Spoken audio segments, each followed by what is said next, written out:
Hello, everyone. Welcome and to my ASIAM 110. So we'll start today on our new lecture, and I'm going to share the screen.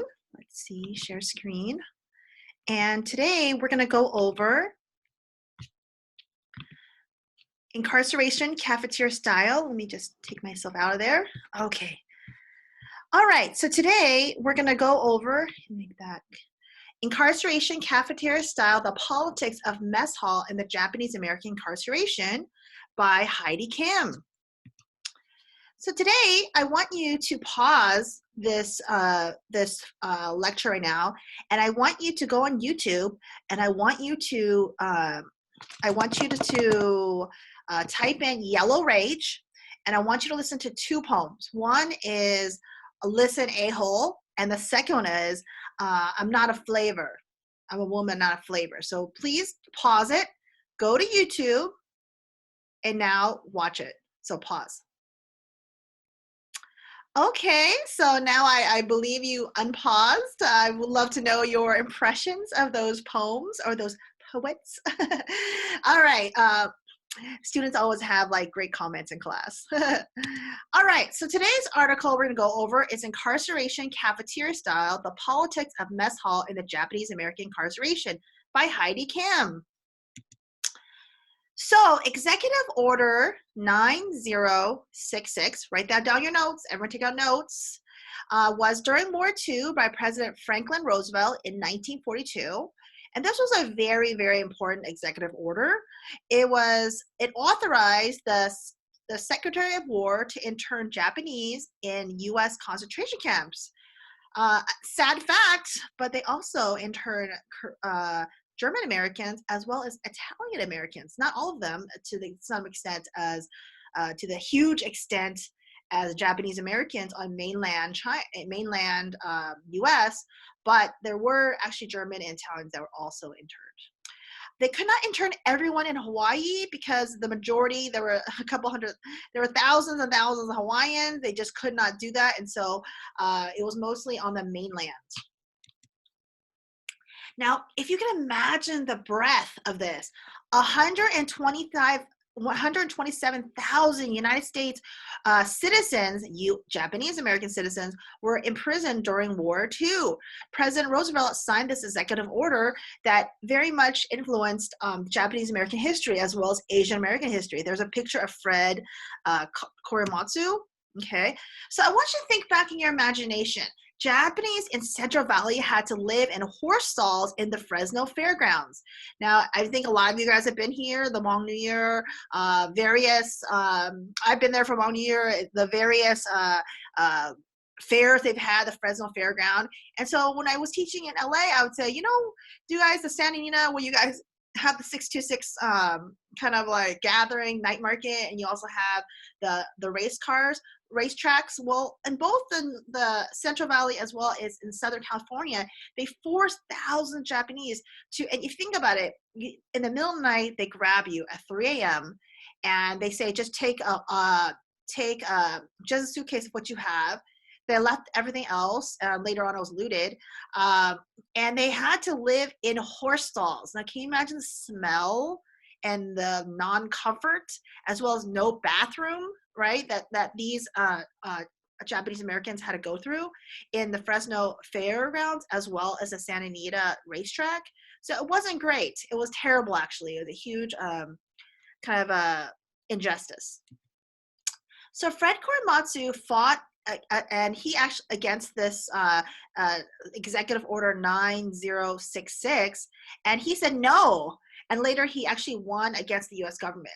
So there are some Japanese Americans who fought back and they refused to be interned, and they were called no-no boys. So here is a book I like to recommend by John Okada, by Ruth Obesky, and actually there's quite a few books now on no-no boys. And if you're interested more into learning about no-no boys, you should look at the Japanese American Museum in Los Angeles that has all these oral histories of no-no boys who refused to be interned and went on the run.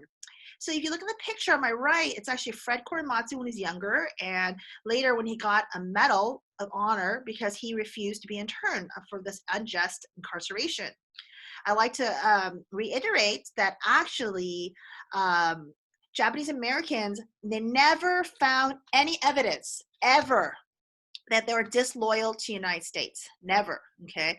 In fact, there was the Army 442, who was the most decorated Japanese American army that fought in War II, had the highest casualties. So I always ask my students, well, if you were interned and your family was interned, would you actually fight for the U.S. government, even though your family's interned? And most of my students say no. But actually, there were many Japanese Americans who really wanted to prove their loyalty to the United States, and they did fight for the United States. And they put them in the most perilous situations during War II. And a lot of times, when you're looking at like kind of a Jewish Holocaust survivor camps, or actually concentration camps, and you see the people that liberated them, some of the camps were actually liberated by Japanese Americans. And so you see those pictures, you're like, oh, interesting. Okay, so that was the 44-2nd. Now, Fred Korematsu objected to the internment and went on the run. He actually got plastic surgery.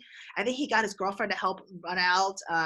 And he actually sued the U.S. government. It was a Supreme Court case, Korematsu versus United States. He lost, still was on the run. But later, of course, 40 years later, it was overturned. And so now, of course, we recognize today that it was a gross injustice. And so we have the Fred Korematsu Day now on January 30th. People are trying to make that as a yearly thing. And we, during that time, always celebrate Fred Korematsu because he was a civil rights activist for the Japanese before they even had a name for it, right? Obviously, much earlier in the 60s, it was the 40s. So I always tell students, hey, I want you to know who our heroes are. And this guy is a hero, right? Where everyone was kind of docile. Not everyone was docile, but some people just were scared because they like got them in Fresno at 4 o'clock in the morning. They had a gun in their face, right? They just did what they had to do. But other people fought against it, said no, no. And Fred Korematsu was one of them. So know his name. It's important. So this article is about the mess hall, how the mess hall is actually kind of a cafeteria area. Usually people call that mess hall in like army kind of lingo. They call the mess hall like kind of cafeteria.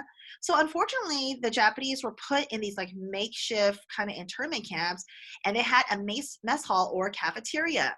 And there's lots of terrible things that happened because of this. Obviously, the parents were completely devastated and shocked, right?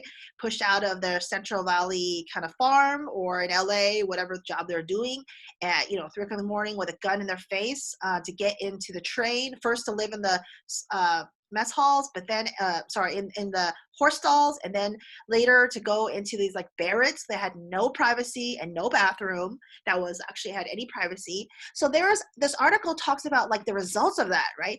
Can you imagine the worry, the fear, the anxiety that you have that all your stuff is missing and gone?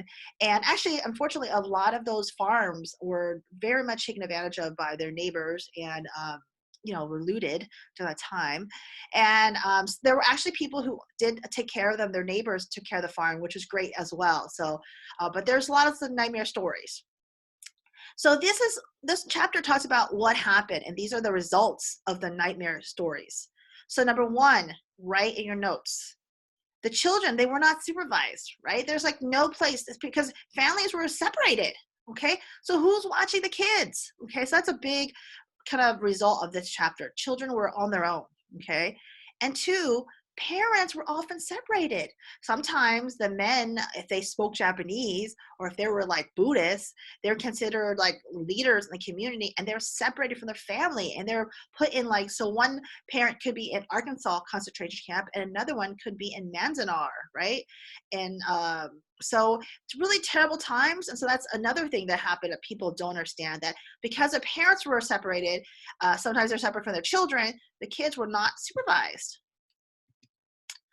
A third thing that I want you to write down is the mess hall was a place where children began to, quote, go bad, right?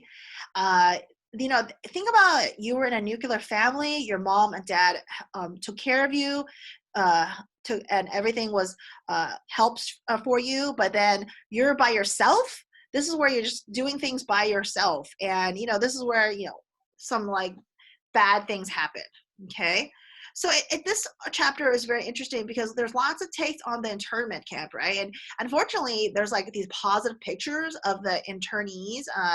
Is it Dorothea Lange? She writes all these pictures. She takes these pictures of these happy Japanese Americans in internment camps, and which really depicts a false narrative, kind of like a false history, because none of those Japanese were that happy to be with a gun in their face at 3 o'clock in the morning to leave into the Fresno fairgrounds and live in the horse stalls, and then, for years live in a barrack, right?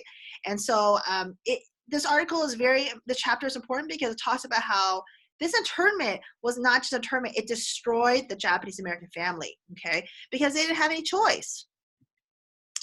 All right, and so that's basically the chapter and how, it was very destructive to the family. And a lot of people, this is going against a narrative that like people say that, oh, it was a wonderful time, kind of like those like happy slave narratives, right? Which is totally false, okay?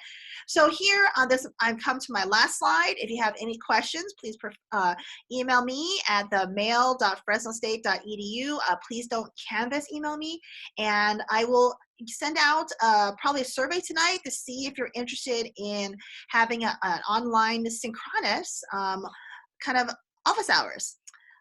Okay, I'll see you next time.